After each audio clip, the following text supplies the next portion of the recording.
সবাই কেমন আছেন? আজকে ঈদের দ্বিতীয় দিন। আমার খুবই চিপস খেতে ইচ্ছা করছে, কিন্তু দোকানপাট সব কিছুই বন্ধ। এখন কি করার আছে, বাসায় এসে একটা আলু কাটলাম। আমি এখন এই আলুটাকে ফ্রাই করবো আর কি। মানে আলু চিপস খাইতে ইচ্ছা করছে, সেটা তো পসিবল না, এখন সব কিছুই বন্ধ। তো এখন এটা আলুটাকে একটু মাখাই নিতেছি। অনেক আগেই সব কিছু দিয়ে রাখছিলাম, বাট মাখানো হয় নাই। এটাকে মাখাই আমি দিয়ে দিচ্ছি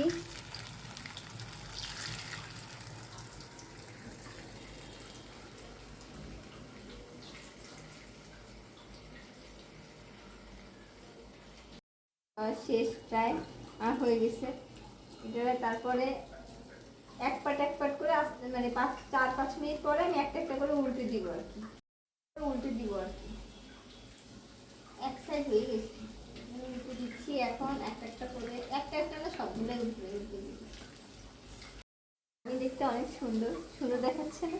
আমার আলু ফ্রাইটা আমার অনেক সুন্দর দিচ্ছে, দেখছেন? একেবারে আমার মতো গোল গোল। আলু ফ্রাই করা একেবারে শেষ। এখন এটা খাবো। খাওয়ার আগে একটা মশলা আছে, মশলাটা বানাবো। মশলাটা কীভাবে বানাইতে আমি দেখাচ্ছি। চিপসের মশলা আর কি, যদি আমার বাসায় সবগুলো নাই।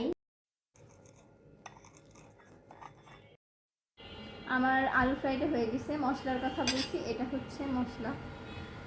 এই মশলাটা হচ্ছে মরিচের গুঁড়া আর লবণ, এই দুটো দিয়ে চামচ দিয়ে অনেক ভালোভাবে মিক্সড করতে হয়।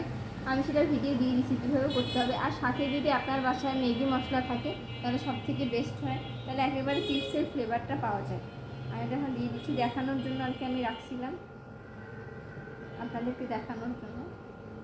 এটা দিয়ে খেতে না অনেক মজা, আলুর মতো কেটেও করা যায়, আবার এভাবেও করা যায়, অনেক মজা। ডান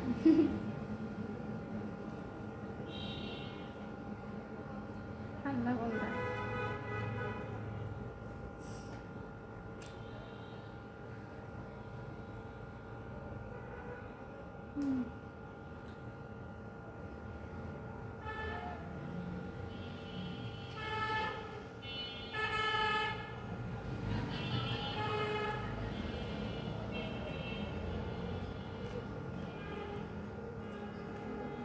আলুটা কিন্তু ফুলে গেছে, দেখছেন?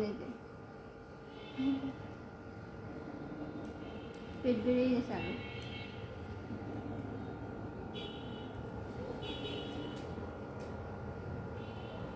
অনেক মজা।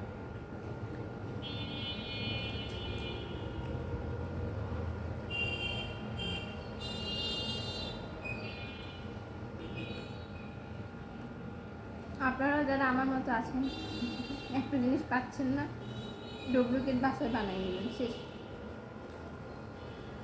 ব্যাপারটা হচ্ছে দুধের সাথে গুঁড়ো দিয়ে মিটিয়ে দিচ্ছি।